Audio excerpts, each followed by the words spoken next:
Hello guys, welcome to our channel. आज हम लोग डिस्कस करेंगे एनआईएस बोर्ड के अंदर आप लोग डायरेक्ट 10th क्लास में अपना एडमिशन करवा सकते हैं और डायरेक्ट अपना 12th क्लास में एडमिशन करा सकते हैं। जी हाँ, एडमिशन का प्रोसेस क्या है, एडमिशन आप लोग कहाँ से कर सकते हैं, जी हाँ, और फीस कितनी लगने वाली है, एडमिशन कराने के बाद आपका एडमिशन कब कंफर्म होगा और एडमिशन कंफर्म होने के बाद आप लोग आईडी कार्ड कैसे डाउनलोड कर सकते हैं, उसके बाद आपका पीसीबी क्लासेस, प्रैक्टिकल, आपको सिलेबस कहाँ से मिलेगा, बुक्स वगैरह कैसे मिलेगी। जी हाँ दोस्तों, एग्जाम कब होगा, ये सारी चीजें आपको स्टेप बाय स्टेप आज की वीडियो में बताने वाला हूं, तो प्लीज वीडियो को ध्यान से देखिएगा। चैनल पर नए हैं, चैनल को सब्सक्राइब करके बेल नोटिफिकेशन जरूर ऑन कर लीजिएगा दोस्तों। तो चलिए स्टार्ट करते हैं। सबसे पहले हम लोग जानते हैं एनआईएस बोर्ड के अंदर, जी हाँ, एनआईएस बोर्ड जो कि national institute of open schooling है, जो कि डिस्टेंस मोड से स्टडी आप सभी को प्रदान करती है।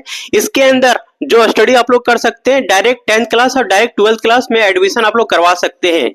जी हाँ, डायरेक्ट आपका 10वीं क्लास में एडमिशन हो जाएगा और डायरेक्ट आपका 12वीं क्लास में आपका एडमिशन हो जाएगा, सीनियर सेकेंडरी और सेकेंडरी में।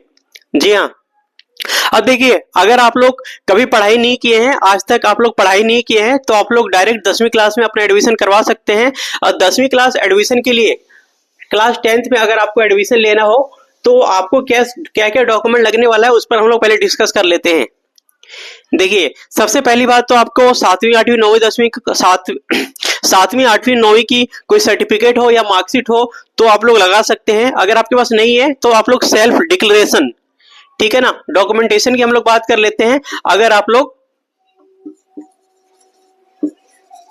डॉक्यूमेंट की बात कर रहे हैं हम लोग, अगर आप लोग क्लास 10th में एडमिशन करवाते हैं तो, ठीक है ना, सबसे पहली बात, अगर आपके पास एक मार्कशीट होनी चाहिए 7वीं 8वीं 9वीं 10वीं की, किसी की भी अगर नहीं है तो आपके पास सेल्फ डिक्लेरेशन सर्टिफिकेट आप लोग लगा सकते हैं, ठीक है ना। सेल्फ डिक्लेरेशन सर्टिफिकेट होता है, वो आपको लगानी पड़ेगी। उसके बाद आपका फोटो होगा, ठीक है, फोटो होता है, पासपोर्ट साइज फोटो बोलते हैं। उसके बाद आपका एक सिग्नेचर होना चाहिए, ठीक है ना, और आपका एक आधार कार्ड, आइडेंटिटी प्रूफ में आपका आधार कार्ड, ये डॉक्यूमेंट लगेगा, ठीक है।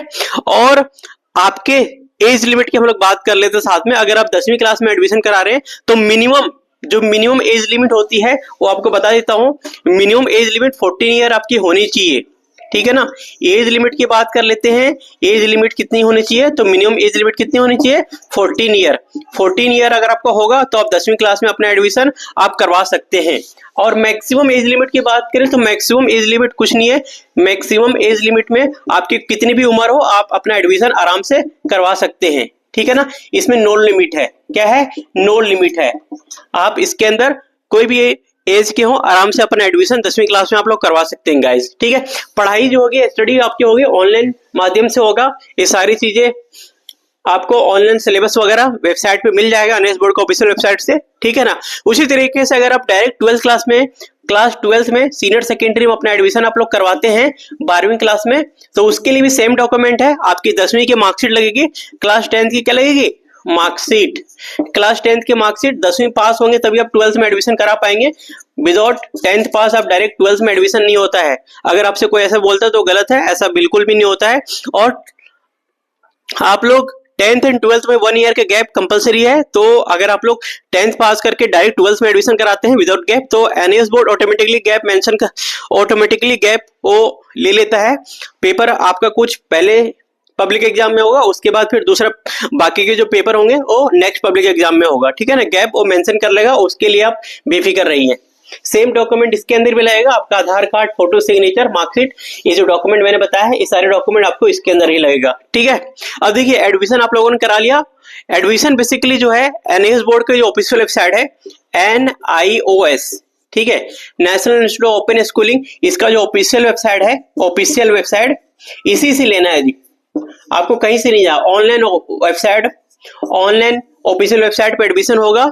इसका लिंक में, एडमिशन का जो लिंक है वीडियो के नीचे डिस्क्रिप्शन में डाल दूंगा, आप लोग डायरेक्ट लिंक पे ओपन करके खुद से फॉर्म फिलअप कर सकते हो। बिल्कुल बेसिक फॉर्म होता है, बस आपको ध्यान से फिलअप करना है, ठीक है ना। इसका मैंने वीडियो ऑलरेडी बना रखा है, तो एक बार देख लीजिएगा। आप वो वीडियो का लिंक भी नीचे वीडियो के नीचे डिस्क्रिप्शन में डाल दूंगा गाइस, ठीक है ना। तो ये सारी चीजें हैं, आपको वेबसाइट पे ही जाकर के फॉर्म फिलअप करना होता है। पेमेंट, अब देखिए क्लास 10th एंड 12th की फीस की बात कर लेते हैं। फीस कितनी लगने वाली है। क्लास 10th में अगर आप एडमिशन लेते हैं तो जनरल वाले हैं तो आपकी फीस जो होती है 2340 रुपए लगती है, क्लास 10th की फीस है। अगर वहीं पर क्लास 12th की बात करें क्लास 12 की तो 26 रुपए फीस लगेगी जी, मात्र 26 रुपए फीस। इसके अंदर आपका एडमिशन हो जाएगा, ठीक है ना। एडमिशन इसके अंदर कंप्लीट है और बुक्स वगैरह का कोई चार्ज नहीं है, सारा कुछ इसी के अंदर इंक्लूड है। अब देखिए एग्जाम फीस जो होता है, एग्जाम फीस के बारे में बता देता हूँ। एग्जाम फीस हम लोग बात कर लेते हैं। Exam fees 300 rupees per subject जो भी पे हो रहा है, 300 रुपीज पर सब्जेक्ट होता है, ठीक है। मिनिमम आपको 5 सब्जेक्ट लेना ही पड़ेगा। और प्रैक्टिकल की फीस की बात कर लेते हैं तो प्रैक्टिकल फीस कितना होता है, प्रैक्टिकल फीस 150 रुपीज होता है। Practical fees 150 rupees per subject, ठीक है। तो ये फीस है, ये आप लोग जान लीजिएगा। मोटे मोटी आपका 4 से 5 हजार में आपका पूरा 10वीं और पूरा 12th आपका 5 हजार में कंप्लीट हो जाएगा जी, ठीक है। तो ये पूरा प्रोसेस है एडमिशन का, फीस का, ये सारी चीजें आपको मैंने बताया है, ठीक है। अब हम लोग बात कर लेते हैं एडमिशन कितने दिन में कंफर्म होता है। एडमिशन जो है आपका, जब आप एडमिशन आप लोग करवा लेते हैं, ठीक है, जब आपका एडमिशन कंप्लीट हो जाता है उसके बाद एडमिशन जो आपका कंफर्म होगा वो 15 दिन से 1 महीना भी कभी कभी लग जाता है या फिर कभी कभी जल्दी हो जाता है, ठीक है ना। तो आपको घबराना नहीं है, एडमिशन आप जैसे लेंगे तो 15 दिन या फिर 1 मंथ कंप्लीट आपका लग जाएगा और एडमिशन आपका कंफर्म हो जाएगा। आपका जो स्टूडेंट पोर्टल होता है, स्टूडेंट पोर्टल, उसी से आपको सारी चीजें चेक करनी होती है। जब आप एडमिशन कंप्लीट करेंगे, पेमेंट कर लेंगे तो आपको एक रेफरेंस नंबर मिलेगा, ठीक है ना। रेफरेंस नंबर करके मिलेगा और रेफरेंस नंबर आपको इस तरीके से कुछ मिलेगा और आपका जो डेट ऑफ बर्थ रहेगा DOB, ठीक है, आपका डेट ऑफ बर्थ जो भी रहेगा वो डेट ऑफ बर्थ और रेफरेंस नंबर आपको स्टूडेंट पोर्टल में आकर के एंटर करना है, ठीक है ना। आपको एंटर करना है तो आपका स्टूडेंट पोर्टल लॉगिन हो जाएगा, ठीक है ना। और आपके पास ईमेल आईडी होगी और पासवर्ड अगर होगा तो ईमेल आईडी और पासवर्ड से भी आप लॉगिन कर सकते हैं, ठीक है। तो आप स्टूडेंट पोर्टल लॉगिन कर लेंगे तो वहां पर आपका जो एडमिशन का स्टेटस प्रॉपर ढंग से एडमिशन का स्टेटस शो करता रहेगा, ठीक है। तो एडमिशन स्टेटस में अगर आपको डॉक्यूमेंट वेरिफिकेशन प्रोसेस दिखा रहा है, मतलब आपका डॉक्यूमेंट वेरिफिकेशन प्रोसेस दिख रहा है। अगर आपके कुछ नोटिफिकेशन आता है डॉक्यूमेंट से रिलेटेड इशू तो आपको डॉक्यूमेंट री अपलोड करना पड़ेगा या फिर कुछ करेक्शन के लिए आता है तो आपको सही करना पड़ेगा। वैसे 15 दिन से 1 महीने के भीतर आपका एडमिशन कंफर्म हो जाएगा, या फिर ऑनलाइन भी एडमिशन स्टेटस करके गूगल पे सर्च कीजिएगा तो भी लिंक आ जाएगा, वहां पर आपको रेफरेंस नंबर ईमेल आईडी डालना होगा तो भी आप लोग चेक कर सकते गाइस, ठीक है। तो ये सारा प्रोसेस है। देखिए जब आपका एडमिशन कंफर्म होता है, जब आपका एडमिशन कंफर्म होता है, जब आपका एडमिशन कंफर्म होगा, ठीक है ना, उसके बाद आपको एक आईडी कार्ड जो बोलते हैं आइडेंटिटी कार्ड, वो आपको डाउनलोड करने का लिंक आ जाएगा, वहां से आप डाउनलोड कर लीजिएगा, ठीक है। डाउनलोड करने का लिंक आ जाएगा, आप आईडी कार्ड डाउनलोड कर लीजिएगा। उसके बाद उसके ऊपर आपका स्टडी सेंटर मेंशन होगा, ठीक है। आपका नाम, रोल नंबर, जिसको एनरोलमेंट नंबर बोलते हैं, आपका एनरोलमेंट नंबर सब उसी में मेंशन होगा आइडेंटिटी कार्ड पे, ठीक है ना। आपके क्लासेस, आपकी सब्जेक्ट कोड सब कुछ मेंशन होगा, तो एक बार चेक कर लीजिएगा कहीं पे कोई गलती तो नहीं है, ठीक है ना। तो ये सारी चीजें प्रॉपर ढंग से उसके ऊपर मेंशन होती है, ठीक है। अब देखिए एडमिशन लेने के बाद जैसे एनएस बोर्ड के अंदर साल में 2 बार एडमिशन होता है पब्लिक एग्जाम का, तो पब्लिक एग्जाम की हम लोग बात कर लेते हैं। पब्लिक एग्जाम की हम लोग बात कर लेते हैं। अगर आप लोग मार्च अप्रैल के सेशन में एडमिशन लीजिएगा, मार्च अप्रैल का जो सेशन होता है पब्लिक एग्जाम है, सबसे बेस्ट है, पब्लिक एग्जाम लीजिएगा कोई भी साल में।